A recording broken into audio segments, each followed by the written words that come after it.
교회에 다니는 아마 여러분 대다수에게 복음이 무엇이냐라고 여쭤보면 예수님께서 내 죄를 대신해서 십자가에 죽으셨습니다. 그리고 다시 사셨습니다. 그 예수님이 나의 구원자 주님이십니다. 라고 이렇게 설명하실 수가 있을 겁니다. 그런데 오늘 말씀에서는 이 고백이 우리로 하여금 올바른 복음으로 나아가지 못하게 막을 수 있다라는 점을 함께 나눠보고 싶습니다. 십자가와 부활이 복음에 대한 오해를 불러일으킬 수 있다라는 점인데, 첫 번째는요, 강조를 통한 복음에 대한 오해인 거예요. 우리는 흔히 내 죄 이콜 예수님 죽음 이콜 복음으로 이해하잖아요. 내 죄 때문에 예수님이 죽으셨고 예수님의 죽음이 우리에게 복음이다 라고 그 사이사이에 이콜 등가를 넣습니다. 그런데 복음을 올바르게 알면요, 내 죄보다 더 큰 예수님의 죽으심의 의미가 있고 예수님의 죽으심보다 더 큰 복음의 이야기가 있다라는 사실을 우리는 알아야 된다라는 건 거예요.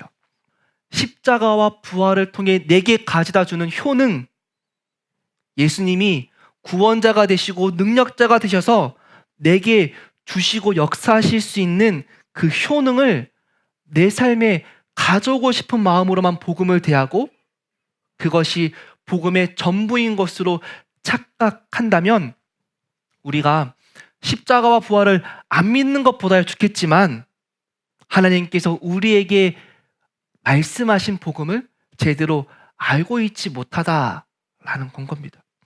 제가 복음을 기쁜 소식이라고 말하잖아요. 근데 성경에서 말하는 이 복음, 좋은 소식은요, 초대교회에서 선포되었던 복음, 좋은 소식은요, 좋은 일 있을 테니까 한번 해볼래? 라는 권유가 아니었다라는 건 거예요. 예수님이 선포하신 복음은, 초대교회와 사도들이 선포했던 복음은 권유나 조언이 아니었습니다.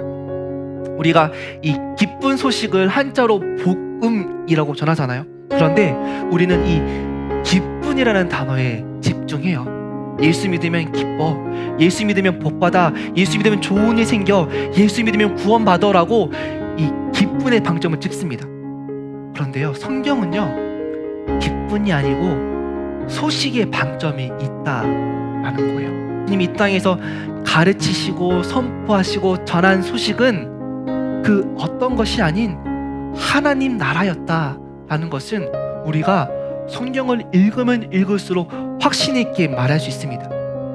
예수님은 이 땅 가운데 하나님 나라를 선포하시고 살아내기 위해 오셨고 그 하나님 나라를 증명한 가장 확실한 사건이 십자가요 부활이다 라고 우리가 알 수 있는 겁니다. 사람들이 좋은 이데올로기를 만들고 그 사상에 따라서 노력하고 실현하고 만들어 나가는 유토피아가 아니라 하나님으로부터 초월로부터 오는 우리에게 다가오는 거부할 수 없는 실제다 라는 겁니다. 우리의 능력, 우리의 조건, 우리의 노력이 아니고 무조건적인 은혜로 하나님 나라를 우리가 들어갈 수 있고 소유하게 된다라는 의미입니다. 여러분이 믿고 있는 복음, 어떤 복음이십니까?